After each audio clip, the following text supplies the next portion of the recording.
여러분 안녕하십니까? 정성산TV입니다. 오늘은 그동안 의혹으로만 떠돌던 이야기가 아니라 실제 현장에서 녹음된 육성 파일을 공개합니다.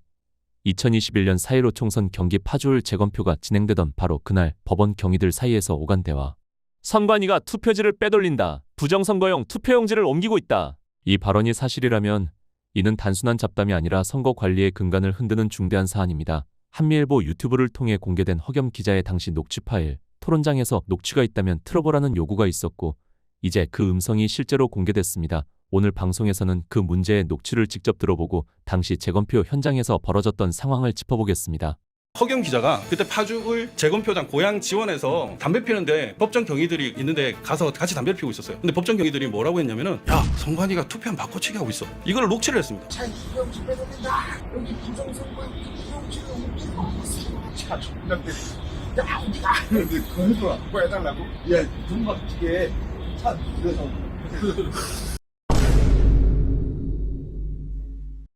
정성산TV 좋아요, 구독, 알림은 큰 힘이 되겠습니다. 한미일보 단독 특종 허겸 기자 녹취 전격 공개. 선관위가 투표지 빼돌린다. 한미일보 유튜브가 공개한 허겸 기자의 선관위 투표지 빼돌린 정황 녹취본이 큰 파장을 불러일으키고 있다. 한미일보 유튜브가 공개한 쇼츠 단독 한미일보 허겸 선관위 부정선거 녹취 최초 공개에는 부정선거 끝장 토론에서 박주연 변호사가 이를 언급한 부분과 함께 허겸 기자가 2021년 11월 12일 오후 4시 11분 4.15 부정선거 경기 파주울 재검표가 이루어진 고향 지원에서 직접 녹취한 내용이 담겼다. 당시 법정 경위 3명은 흡연하는 중에 선관위가 차에 투표용지 빼돌린다. 여기 부정선거용 투표용지를 옮기고 있어요. 차 못같이 생겼네. 야, 어디가? 야, 본관 뒤에 차 2대 나오고 으흐. 같은 대화를 나누었다. 누구라도 그 내용을 알아듣는데 어려움이 없는 수준이었다. 그날 토론회에서 박주연 변호사는 이와 관련해 2023년 작성된 허겸 기자의 기사 자료를 공개했지만 2021년 녹취본은 미처 공개하지 못했다. 이준석은 녹취가 있다면 틀어보라고 요구했고 이에 본지 대표로 있는 허겸 기자가 자신이 보관 중인 파일을 한미일보 유튜브 팀에 제공해 비로소 단독 공개가 이뤄졌다.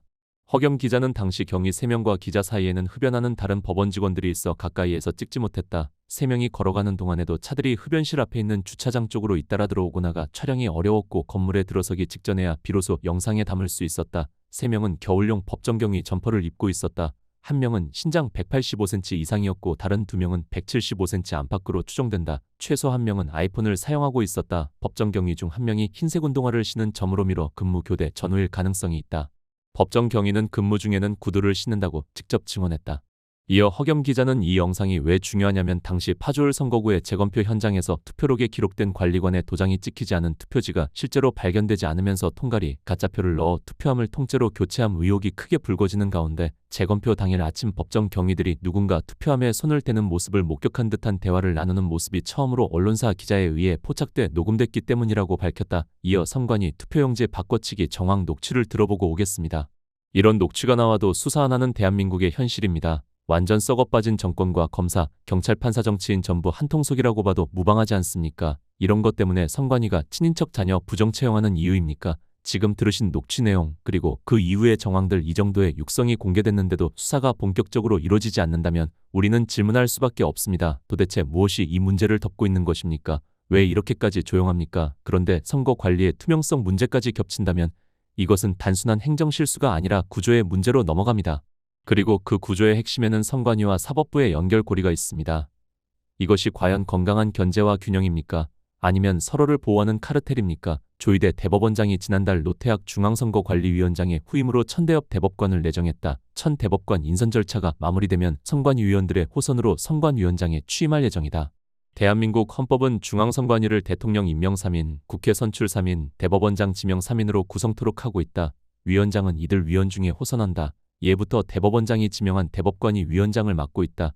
여기서 우리는 호선이라는 단어에 주목해야 한다. 법적 근거에 따르는 것이 아니라 그냥 관례라는 의미다. 시도 및 구시 군선거관리위원회 역시 해당 구역을 관할하는 법원장이 추천하는 법관 1명이 위원회에 포함되고 이들이 관례적으로 선관위원장을 맡게 된다. 다시 말해 우리나라 법에 판사가 위원장을 해야 한다는 문구는 없다. 이유는 따로 없다. 각급 선관위 위원장을 대법관이나 법원장이 맡으면 선거관리의 공정성과 중립성 확보에 도움을 줄 것이라는 근거 없는 낙관론이 거론될 뿐이다. 그렇다면 법원장들은 과연 중립적이고 공정한가? 불행히도 꿈깨라이다. 민경욱 전 미래통합당 소속 의원의 선거 부정 소송 사건을 비롯 각종 부정선거 의혹 관련 재관에서 보듯 법원은 천편일률적으로 선관위의 무결성을 옹호하는 판결을 내리고 있다. 이유는 법관이 각급 선관위원장을 겸임하고 있기 때문에 선거 부정이 밝혀질 경우 자기 책임으로 귀결될 수 있다는 우려 때문이다. 한국에서는 이것이 대래 부정선거 규명을 더욱 어렵게 만드는 장애 요인으로 작용하고 있다. 선거관리의 독립성이나 공정성이 아니라 선관위와 법원의 상호 보호 카르텔이 뿌리내리는 근본 원인이 되고 있는 것이다. 반복해서 말하자면 셀프 재판의 구조적 모순을 잉태하고 있다는 이야기다. 현행 시스템에서는 선거 소송이 제기될 경우 재판을 진행하는 대법관이나 고등법원 판사가 동시에 선관위의 의사결정권자이거나 그 동료인 경우가 빈번하다. 예를 들어 선거 무효 소송에서 증거 보전 신청을 받아주는 주체는 법원이고 투표지나 서버 등의 증거 자료를 관리하는 주체도 법관이 수장을 맡는 선관이다. 따라서 자기네가 위원장으로 있는 조직의 실무적 오류나 부정 의혹을 사법부의 이름으로 단정하는 것은 자기 부정에 해당할 수밖에 없다. 이는 이론적 분석이 아니다. 실제로 이런 일이 다반사로 벌어진다. 민경욱 전 의원이 제기한 21대 총선 인천 연수구 을 무효 소송은 한국 선거 역사에서 가장 논란이 컸던 사건 중 하나다. 선거 무효 소송은 대법원이 단심제로 진행하는데 민경욱 전 의원의 사건을 담당한 재판장이 조재현 대법관이었다. 조 대법관은 2019년부터 중앙선관위 위원장을 역임한 당사자다. 민경욱 전 의원 측은 자신이 집행한 선거를 스스로 재판하는 것은 불공정하다며 조 대법관에 대해 기피 신청을 냈으나 대법원은 이를 단칼에 기각해버렸다. 결국 본인이 관리한 선거를 본인이 재판장이 되어 내린 최종 판결은 부정없다였다. 선거 관리 주체가 다시 심판 대법관으로 돌아와 자신의 행정 행위를 정당화하는 판결을 내리는 구조는 그 결과의 옳고 그름을 떠나 사법적 행위의 중립성을 심각하게 훼손하는 행위다. 조재현 대법관 개인에 대한 평가를 넘어 이번 재판 과정은 한국 땅에서 견제와 균형의 원칙이 얼마나 무력화됐는지를 보여주는 상징적 사례다. 미국 알렉산더 해밀턴 등이 공저한 페더럴리스트 페이퍼는 다음과 같이 말하고 있다. 국민은 아첨꾼의 농간에 의해 야심가와 탐욕가와 극단파들의 속임수에 의해 자격 이상으로 신뢰받고 있는 자들의 책략에 의해 신뢰받을 자격보다 신뢰의 독점과 조작을 추구하는 자들의 음모에 의해 끊임없이 유혹당하고 있다. 그래서 이 책의 저자들은 탐욕은 탐욕으로 대항하게 해야 한다며 철저한 견제와 균형을 미국 헌법의 제일 정신으로 담아 놓았다.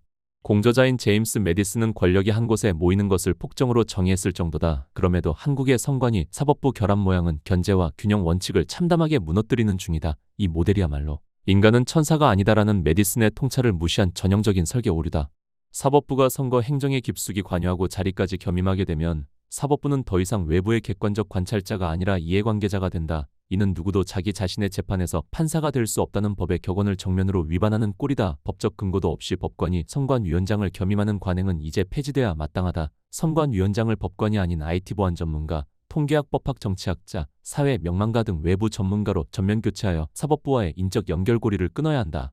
그것이 불가능하다면 고대 그리스식 민회 등 제3의 특별재판소에서 선거소송을 전담하게 함으로써 사법부의 제19 감싸기 관행을 차단해야 한다. 우리나라 중앙선관위 사무처는 국가공무원 중에서도 인사교류가 거의 없는 가장 폐쇄적인 집단 중 하나다.